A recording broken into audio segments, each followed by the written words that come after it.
하나님 말씀 함께 보도록 하겠습니다. 누가복음 9장에서 보겠습니다. 9장 37절부터 50절까지의 말씀입니다.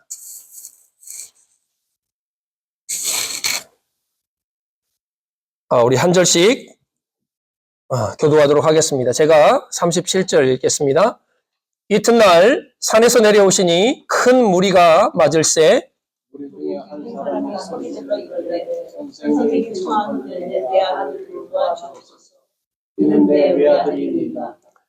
귀신이 그를 잡아 갑자기 부르짖게 하고 경련을 일으켜 거품을 흘리게 하며 몹시 상하게 하고야 겨우 떠나가나이다. 당신의 제자들에게 내쫓아 주기를 구하였으나 그들이 이해 못하더라. 예수께서 대답하여 이르시되 믿음이 없고 패역한 세대여, 내가 얼마나 너희와 함께 있으며 너희에게 참으리요. 내 아들을 이리로 데리고 오라 하시니 올 때에 귀신이 그를 거꾸로 들이고 심한 경련을 일으키게 하는지라. 예수께서 더러운 귀신을 부르시고 아이를 낳게 하사 그 아버지에게 도로 주시니 사람들이 다 하나님의 위엄에 놀라니라. 그들이 다 그 행하시는 모든 일을 놀랍게 여길세 예수께서 제자들에게 이르시되 이 말을 너희 귀에 담아라. 인자가 장차 사람들의 손에 넘겨주리라 하시니 그들이 이 말씀을 알지 못하니 이는 그들로 깨닫지 못하게 숨긴 바 되었음이라. 또 그들은 이 말씀을 묻기도 두려워하더라. 예수께서 그 마음에 변론하는 것을 아시고 어린아이 하나를 데려다가 자기 곁에 세우시고 그들에게 이르시되 누구든지 내 이름으로 이런 어린아이를 영접하면 곧 나를 영접하는 것이요 또 누구든지 나를 영접하면 곧 나를 보내신 이를 영접하리라. 너희 모든 사람 중에 가장 작은 자가 가장 큰 자니라. 요한이 여짜오되 주여 어떤 사람이 주의 이름으로 귀신을 내쫓는 것을 보고 우리와 함께 따르지 아니하므로 금하였나이다. 금하지 말라. 너희를 반대하지 않는 자는 너희를 위하는 자니라 하시니라. 아멘. 우리가 살다 보면 감정이 참 중요할 때가 많죠. 그래서 예배를 드리러 올 때도 저도 일단은 예배 시간 다 됐는데 사람이 안 오면 감정이 좀 마음이 아플 때가 있고, 또한 살다 보면 누구에게 서운하기도 하고, 또한 부부 사이, 또한 자녀들과의 부모와의 사이에도 그런 감정들이 일어나죠. 그래서 감정은 우리가 살아가는데 참 중요한 요소입니다. 근데 신앙생활도 마찬가지인 것 같아요.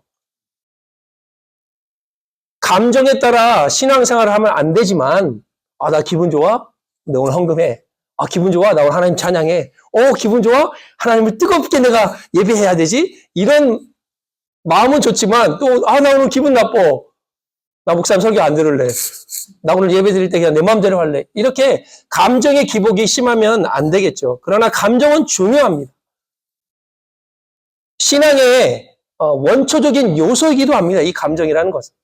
그러나 핵심이 되면 안 돼요. 만약에 여러분들이 찬양하고 싶지 않을 때, 하나님 앞에 충성하고 싶지 않을 때, 내 마음대로 하고 싶을 때 그런 감정이 들 때가 있잖아요. 그래서 이 신앙이 감정이 신앙의 핵심이 돼버리면 내 마음대로, 내 기분 내키는 대로 우리가 신앙생활을 하게 되는 것입니다. 그래서 중요한 게 뭐냐면 결단이라는 단어가 이 감정과 함께 딱 플러스가 돼야 됩니다. 충성하고 싶지 않을 때라도 충성의 자리로 내가 나아가겠다라는 결단이 있어야 됩니다. 내게 주어진 길이 이 길이라면 이 길을 가는데 이익이 없다 할지라도 나는 이 길을 갈 것이다. 그게 바로 십자가의 길 아니겠습니까? 우리가 지난주와 어제 새벽에 보았던 시편 34편의 내용을 우리가 설교를 통해서 함께 나누었습니다. 다윗이 사울 왕에게 쫓겨서 가드에 있는 아기스 왕에게 앞에 나아갑니다. 그런데 그 자리에서 죽을 위기를 겪자 그가 어떻게 하죠? 미친 채 하면서 물을 몸으로 빅빅 긁으며 침을 이 수염으로 질질 흘립니다. 딱 봐도 얘는 미친 애예요. 그래서 아기스 왕이 이를 쫓아냅니다. 그런데 이 상황을 보면 감정적으로 얼마나 비참합니까? 때로는 억울하기도 하죠. 내가 왕이 된다고 그랬습니까? 어느 날 목동이 양치고 있는데 사무엘 불러다가 기름 부으더니 너가 이스라엘의 왕이 될 것이다가 하나님이 그래놓고 왜 나를 이 지경까지, 이 상황까지 나를 몰아갑니까? 라고 원망 섞인 말도 할 수 있고 감정을 토해낼 수도 있습니다. 그러나 다윗은 그 감정을 그대로 표출하는 것이 아니라 믿음의 결단을 그 감정과 플러스를 시킵니다. 그래서 그 감정을 이겨내는 거예요. 시편 34편에 뭐라고 말하죠? 내가 여호와를 항상 송축하며 내 입술로 항상 주를 찬양하리라. 내 영혼이 여호와를 자랑하리니 곤고한 자들이 이를 듣고 기뻐하리로다. 나와 함께 여호와를 광대하시다며 그의 이름을 높이세. 내가 여호와께 간구하며 내게 응답하시고 내 모든 두려움에서 나를 건지셨도다. 다윗은 감정과 신앙이 흔들릴 수 있다는 그 상황 속에서도 결단합니다. 하나님, 내 상황은 이렇지만 나의 감정은 지금 몹시 아프고 몹시 힘들지만 내가 하나님을 찬양하겠습니다. 내가 하나님의 이름을 높이고 자랑하겠습니다. 그리고 나에게 응답하실 하나님께 내가 기도하겠습니다라는 결단을 합니다. 그래서 우리의 신앙은요, 감정도 중요하지만 반드시 이런 믿음의 결단이 있어야 건강하고 아름다운 신앙으로 발전할 수 있는 것입니다. 대장장이는 좋은 칼을 만들기 위해서 무른 새와 강한 새를 녹여서 붙이는 작업을 한답니다. 그리고 그 후에 수백 번, 수천 번을 두드려서 하나의 쇳덩이로 합치는 단련의 과정을 거친대요. 그래야만이 부러지지 않는 명검이 만들어진답니다. 강한 쇠로만 만들 것 같은데 무른 쇠와 합쳐서 만든대요. 우리의 감정이 때로는 흔들릴 때가 있죠. 무뎌질 때가 있고 연약해질 때가 있습니다. 그러나 하나님을 향한 그 믿음, 결단, 그것과 함께 녹아져서 단련되어지고 그 위에 하나님의 기름 부으심이 함께 한다면 우리의 신앙은 아름다워질 뿐만 아니라 우리는 하나님의 명검이 될 수 있다는 것입니다. 그래서 오늘 말씀을 통해서 바로 우리의 신앙이 귀한 장인으로 세워질 뿐만 아니라 하나님의 명검으로 쓰임받기 위한 너무나 기초적이지만 너무나 핵심적인 메시지를 여러분과 함께 나누고자 합니다. 오늘 본문에 보면 37절에 보면 이튿날 산에서 내려오시니 큰 무리가 맞을세라고 말합니다. 오늘 본문에 4가지의 기사가 등장을 해요. 귀신 들린 아이를 고치는 장면, 그리고 하나님께서, 예수님께서 자신의 고난을 얘기하는 장면, 그리고 제자들이 서로 누가 큰지 싸우는 장면, 또 하나는 주님의 이름으로 귀신을 내쫓는 그 사람들을 제자들이 금하는 장면이 등장을 합니다. 그리고 출발이 뭐냐? 이튿날 산에서 내려오시니. 이 산이 여러분 어떤 산입니까? 바로 우리가 마태복음 16장에도 나와 있는 16장에 베드로의 신앙 고백 이후에 17장에 변화산 사건이 나오는 게 바로 그 이튿날 산에서 내려오시니. 바로 이 산은 하나님의 영광이 임했던 산입니다. 하나님의 은혜가 임했던 산입니다. 그 산에서 예수님이 이제 내려오십니다.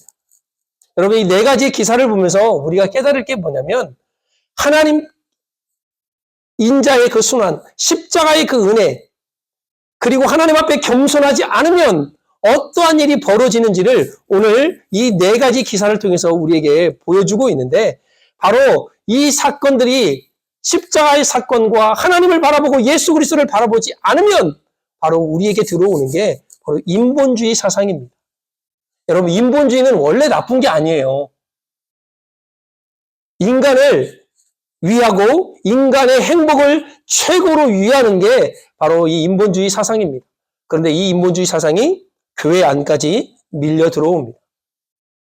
그래서 인간의 행복에 초점이 맞춰지니, 인간의 행복이 가장 우선이 되니 하나님이 2등이 되어버리는 겁니다. 교회가 세속화되면서 예배와 음악도 하나님의 중심이 되어보지 않았습니다. 오늘 장로님 우리 찬양하는 거 볼 때마다 너무 가슴이 새롭잖아요. 예수 믿으세요. 언제 불러본 찬양입니까? 그런데 시대가 막 바뀌니까 막 세련되고, 요즘 찬양을 제가 들어보면 이게 가요인지 찬양이 복음성가인지 이게 구분이 안 갈 정도로, 물론 제가 이제 이제는 젊은 세대가 아니고 구닥다리 세대로 접어드는 건가라는 생각도 들지만, 찬양 안에 영성이 사라지고, 찬양 안에 하나님이라는 단어와 예수님이라는 단어가 사라지고, 그죠? 요즘 나오는 아주 인기 있는 찬양이 하나 있는데 그게 뭐냐면, 어둠 속을 걷고 있을 때 그대 너무 슬퍼하지 말아요. 그 길을 당신이 혼자 가지 않아요. 누구랑 간다는 거예요? 폭풍 속을 걷고 있을 때 두려워하지 말래요. 왜? 당신이 그 길을 혼자 가지 않는데요. 그럼 누구랑 간다고 얘기를 해줘야지. 그냥 혼자 가지 않는데요. 당신과 누군가 함께 한대요. 그 함께함이 누구냐는 거예요. 예수님이냐, 하나님이냐, 이걸 안 해주면요. 석가도 될 수 있어요. 마호메트도 될 수 있어요. 하나님이라는 단어와 예수님의 단어가 사라지면요. 인간의 감정과 느낌에만 충실합니다. 그래서 인간의 감정을 울리는 설교, 감정에 호소하는 찬양, 감정을 어떻게 좀 만져가지고 사람들이 와! 여러분을 울렸다 웃게 하면 설교 은혜 받았네 이렇게 말할 겁니까? 예배와 음악에서 하나님이 첫 번째가 되지 않습니다. 우리가 이것을 빨리 되돌려 놔야 됩니다. 예배도 찬양도 하나님의 이름이 높아지고 예수 그리스도의 이름이 높아지고 성령님의 이름이 높아져야 되는 것입니다. 요즘은 건강에 대한 이슈가 상당히 많이 드러나는 시대를 살아가죠. 우리 권사님도 요즘 아프셔가지고 우리가 얼마나 기도했는지. 여러분, 오래 사는 것도 중요하지만 건강하게 오래 사는 게 더 중요한 시대 아닙니까? 마찬가지로 영적인 것도 마찬가지인 것 같아요. 오랜 신앙생활을 하는 것도 중요해요. 그러나 건강한 신앙생활을 하는 것이 더 중요하다는 것입니다. 병든 신앙은요, 자신이 믿고 있는 것이 최고라고 생각해요. 틀린 것을 믿고 있지만 깨닫지를 못해요. 그래서요, 자기의 목소리가 그냥 높아져 갑니다. 그리고 다른 사람들이 다 틀렸다고 봐요. 제 주위에도 이제 그런 분들이 가끔 있는데, 목사고 뭐고 필요 없어. 자기가 믿는, 하나님을 믿는데, 우리가 흔히 말하는 잘못된 이단의 교리를 그것이 전부라고 받아들여요. 그리고 저한테도 전도를 해요. 목사한테도. 근데 그 열정은 내가 인정을 해요. 그 본받아야 돼요, 그런 열정은. 그러니까 지금 내가 싹군 목자인 거예요. 내가 잘못된 길로 가고 있는 거예요. 그분이 나를 볼 때는. 그러니까 나를 전도하는 거예요. 자기가 하나님을 어떻게 만났고, 자기가 어떻게 이것을 만나게 됐는지 막. 그런데 이분들의 특징은 뭐냐? 병든 신앙의 특징은 뭐냐? 나만 좋고 남은 불편한 거예요. 그래서 우리가 오래도록 신앙생활하는 것도 중요하지만 건강하게 신앙생활하는 것이 더 중요한 것입니다. 그러려면 그 건강한 신앙의 첫 번째가 뭐냐? 오직 예수님만 바라보는 믿음입니다. 오늘 금방도 말씀드렸지만 그 산에서 내려온 그 산이 어떤 산입니까? 베드로와 야고보와 요한에게 보였던 모세와 엘리야보다도 더 위대하신 분 예수 그리스도를 보여주신 산이 바로 그 산입니다.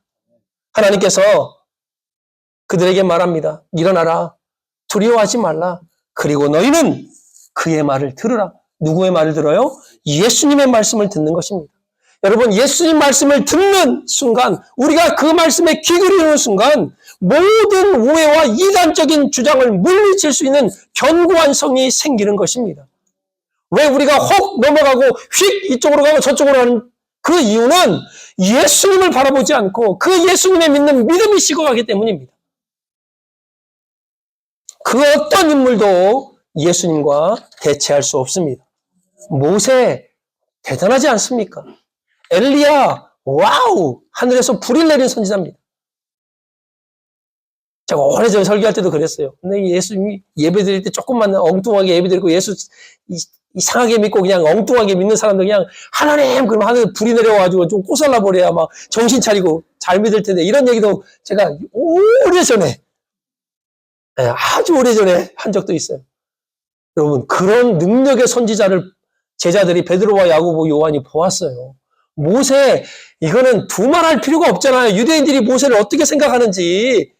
그런데 그 모세와 엘리야, 율법과 선지자의 대표적인 주자가 등장하는데 여기가 좋사오니 여기다 초막 셋을 짓고 살고 싶다라고 베드로가 말하는데 우리 하나님 그게 아니에요. 너희는 모세와 엘리야가 아니라 예수님의 말을 들으라고 말씀합니다. 그리고 36절 첫 절에 보면 소리가 그침에 오직 예수만 보이더라. 여러분 오직 예수만 보이는 사람들은요, 사방으로 우겨쌈을 당하도 쌓이지 않아요. 답답한 일을 만나도 낙심하지 않습니다. 핍박을 받아도 버림받지 않습니다. 거꾸로 들임을 당해도 망하지 않습니다. 오직 예수님만 바라보는 사람들은요, 당당해요. 그리고 이렇게 외칩니다. 내게 은과 금은 없지만 내게 있는 곳으로 내게 주노니 곧 나사렛 예수 그리스도의 이름으로 일어나 걸으라고 말씀합니다. 오직 예수님만 바라보는 사람들이 가는 곳마다 사도행전 6장 7절의 말씀이 증거됩니다. 하나님의 말씀이 왕성하여 예루살렘에 있는 제자의 수가 심히 많아지고 심히 허다한 제사장의 무리가 이 도에 복종하니라. 야, 이게 예수 그리스도를 바라보는 사람들이 가는 곳에서 나타나는 증거입니다. 그리고 예수님만 바라보는 사람들이 겪는 아름다운 현상들입니다. 예수만 바라봅시다. 예수님만 나의 힘이요, 나의 구원이요, 나의 능력임을 늘 증거하는 저와 여러분 되어지기를 간절히 바랍니다. 이런 일을 경험한 산에서 내려오셔서 첫 번째 만난 사람이 누구냐? 바로 귀신 들린 아이의 아버지입니다. 아버지는요, 지금 상황을 재고 무슨 염치를 차릴 그 형편이 안 돼요. 예수께로 달려가서 무릎을 꿇고 말합니다. 내 아들을 돌보아 주십시오. 이는 내 외아들입니다. 그런데 39절에 보면 귀신이 그를 잡아 갑자기 부르짖게 하고 경련을 일으켜 거품을 흘리게 하며 몹시 상하게 하고야 겨우 떠나가나이다. 여러분 귀신은요 우리에게 절대 좋은 거를 주는 존재가 아닙니다. 저를 잡아 졸지에 부르짖게 하고 이성을 마비시킵니다. 내가 통제가 안 되는 거예요. 경련을 일으켜 거품을 흘리게 하고 육신을 마비시킵니다. 심히 상하게 하고 겨우 떠나가나이다. 삶까지 마비시켜요. 우리의 육신과 이성과 삶을 송두리째 망가뜨리는 존재가 누구냐? 바로 이 귀신입니다. 그런데 이 아버지의 말이요 기가 막힙니다. 당신의 제자에게 부탁을 했는데 저들이 일을 하지 못하더이다. 우리 예수님이 41절에 예수께서 대답하여 이르시되 믿음이 없고 패역한 세대여 내가 얼마나 너희와 함께 있으며 너희에게 참으리요 내 아들을 이리로 데리고 오라. 우리 주님 우리에게 오셔서 책망할 건 다 한 가지입니다. 우리의 믿음을 보이라는 거예요. 너의 믿음이 어디 있느냐는 거예요.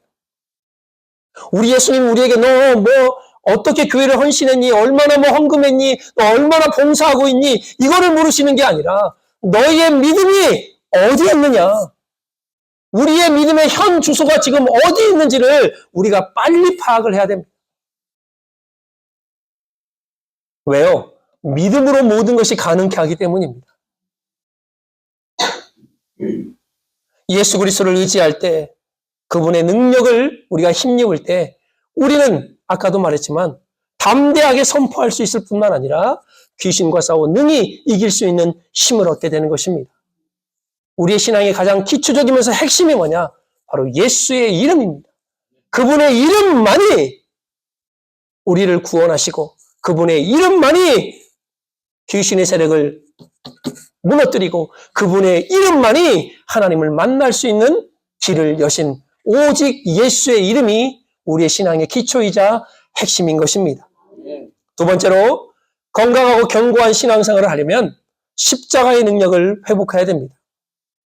제자들의 무능력은 바로 예수 그리스도의 대속적인 죽음을 깨닫지 못한 무지에서 오는 것입니다. 여러분, 십자가의 죽음은 죄와 사망의 권세를 없애며 사탄을 무력하게 만드는 하나님의 지혜요, 하나님의 능력입니다. 고린도전서 1장 23절, 24절의 말씀입니다. 우리는 십자가에 못 박힌 예수 그리스도를 전하니 유대인에게는 꺼리끼는 것이고 헬라인이 볼 때는요, 참으로 미련하고 어리석어 보이는 것입니다. 그러나 오직 부르심을 입은 하나님의 사람들에게는요, 십자가는 뭡니까? 하나님의 능력이요, 하나님의 지혜라 말씀합니다. 모든 사람들이 귀신을 내어 쫓는 것을 보고 하나님의 위엄에 놀라고 그 행하시는 일을 보고 귀히 여길 때 사람들은 막 좀 들떠 있는 거 아닙니까? 이야, 이게 도대체 어떤 분이 저 귀신을 단 한 방에 꾸짖으시니 저 귀신이 무릎을 꿇고 나가는구나. 와 하고 있을 때 예수님이 거기서 중요한 말씀을 하십니다. 44절에 보면 이 말을 너희 귀에 담아두라. 인자가 장차 사람들의 손에 넘겨지리라 하시니. 말을 귀담아 들으라는 거예요. 잘 들으라는 거예요. 집중해서 들으라는 거예요. 심각하게 들으라는 거예요. 가슴에 새겨서 들으라는 거예요. 내가 죽는다는 거예요. 인자가 팔리움을 당하는데 이 말은 뭡니까? 십자가의 사건을 얘기하는 것입니다. 45절에 깨닫지 못하게 숨긴 바 되었다. 저들이 깨닫지 못하는 상황에 처해 있다라는 말이지만 그 밑에 절에 보면요, 그들이 이 말씀을 묻기도 두려워한다라고 말했어요. 제자들이 예수님의 순환 사역, 구속 사역의 가장 핵심인 십자가의 사건을 묻지 않았다고 말합니다. 왜? 싫은 거예요. 거기에 대한 무지 때문에 십자가가 있어야 부활의 은혜가 있는데 제자들은 이 십자가만 보는 거예요. 죽으면 어떻게 되나? 교회가 바로 이 십자가의 능력을 상실하기 때문에 교회 안에 세속주의가 물려 들어오게 되는 것입니다. 십자가의 능력을 상실하면 우리 역시 무지한 제자들처럼 그 은혜와 그 능력을 상실한 채 신앙생활을 할 수밖에 없습니다. 제자들은 몰랐죠. 이 십자가가 능력임을. 제자들은 몰랐죠. 이 십자가가 믿음을 견고케 하는 것을. 구세군 창시자가 누구죠? 윌리엄 부스라는 분이 계십니다. 이분이 지금으로부터 100년 전에 몇 가지 예언을 하셨어요. 6가지 예언을 하셨는데 그 예언이 지금을 살아가고 있는 이 시대에 얼마나 정확하게 맞아 들어가고 있는지 모르겠습니다. 그 첫 번째가 뭐냐? 성령님이 없는 교회. 이 사교단체죠. 그냥 모여서 먹고 모여서 즐기고 교제하고 야! 그런데 성령님이 없어요. 예수님이 없는 기독교. 지금의 교회들을 바라보면 아마 어느 정도 이해가 되실 겁니다. 근데 그거를 100년 전에 예언을 하셨습니다. 세 번째, 거듭남이 없는 구원.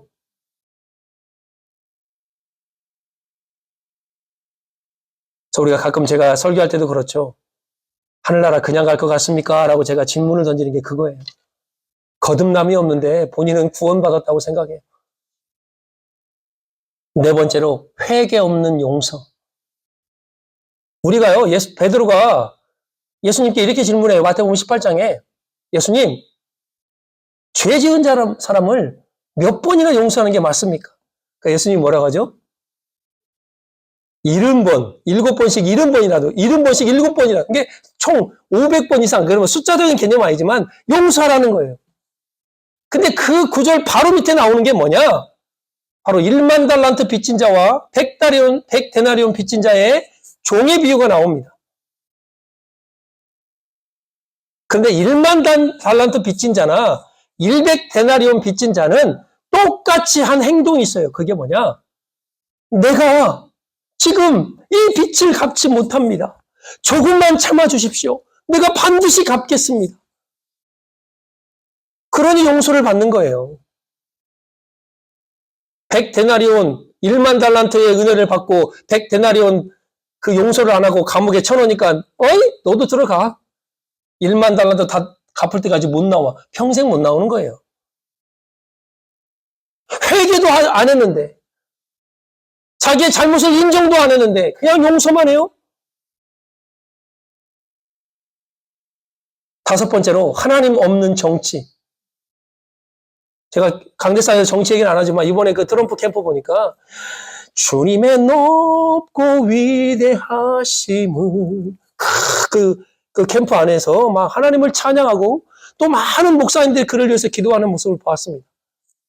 물론 어느 정당이 옳다 그러다 내가 말하는 게 아니라 그의 도덕적인 결함을 제가 모르는 게 아니라 하나님을 인정하는 하나님을 높여드리는 정치가들이 세워지면 좋겠습니다.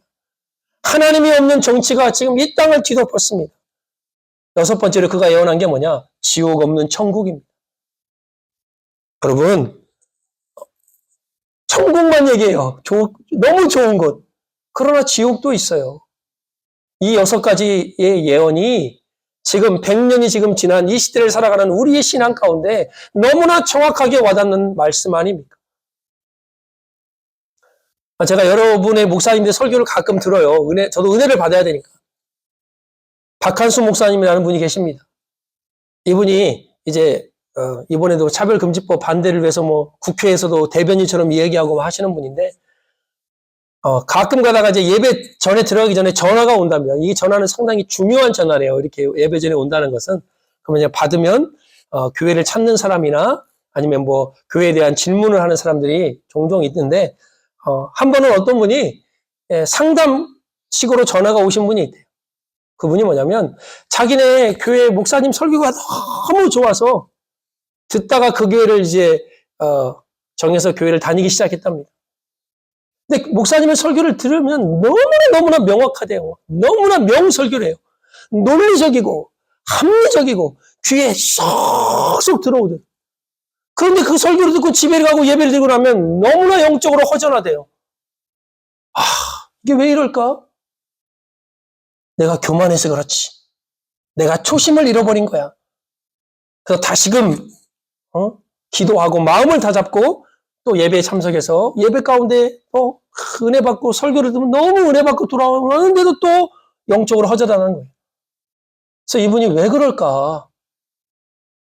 그래서 이분이 이제 목사님 설교의 중요한 부분을 이렇게 메모하는 그런 습관이 있는 분이에요. 그래서 지난 몇 년간을 설교했던 거를 이제 그 노트를 이렇게 보는 거예요.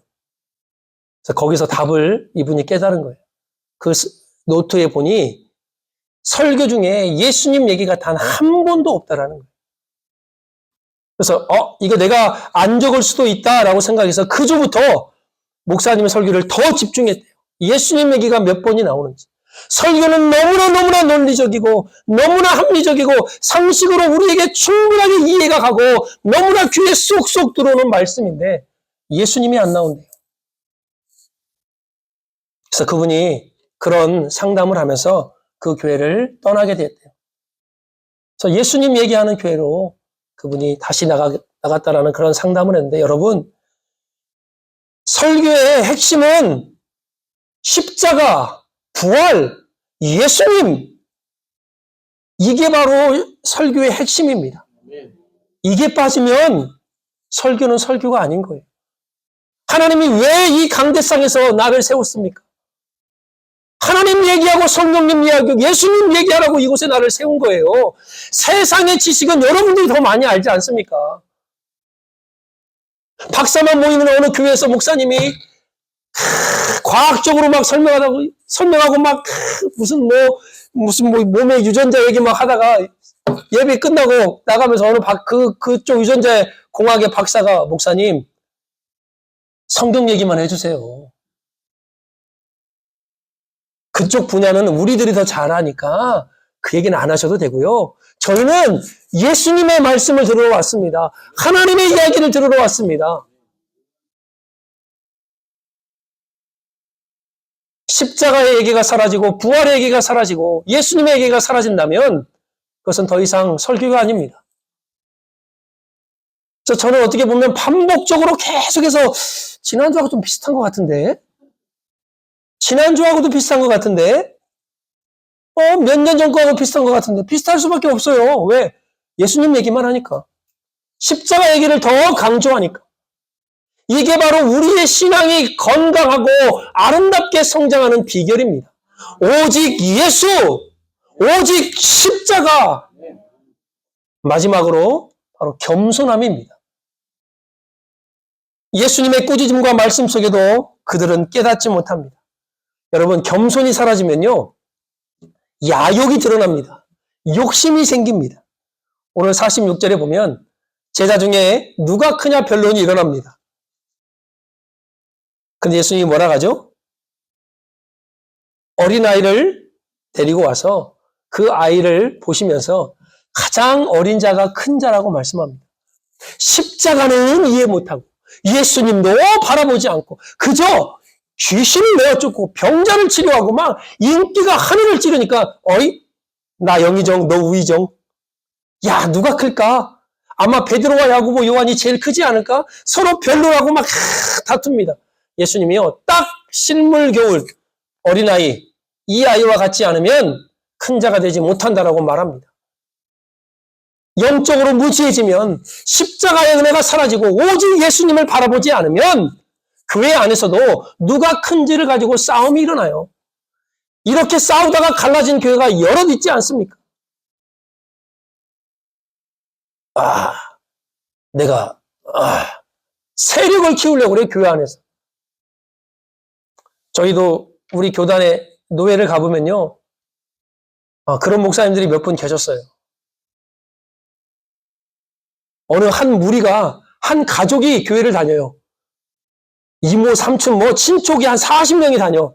그러니까 그 가족 중에, 문 중에 어른의 한마디가 목사를 좌지우지해요. 나갔다가 들어왔다가, 나갔다가 들어왔다가. 어느 날 좀 제가 아시는 샘 목사님이 왔어요.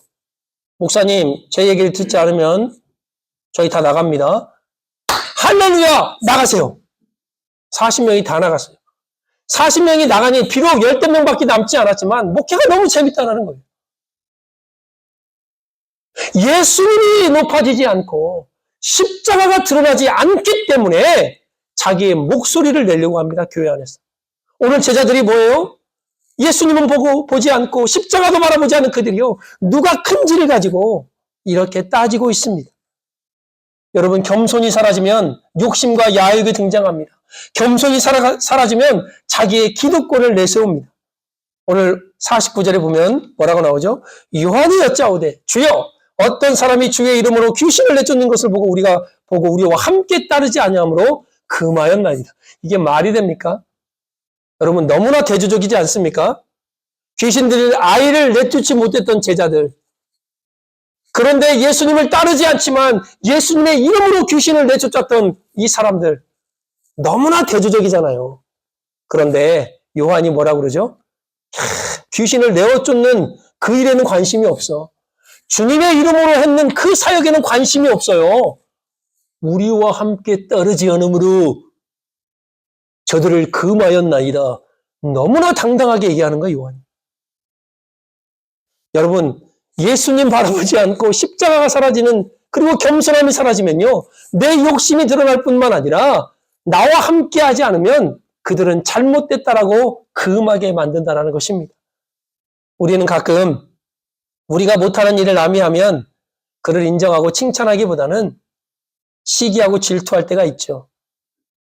제자들은 자기들에게 주어진 사명을 감당하지 못하면서 자기와 함께 하신 예수님의 이름으로 귀신을 내어쫓는 그 사람들을 금했다라고 오늘 성경은 기록하고 있습니다.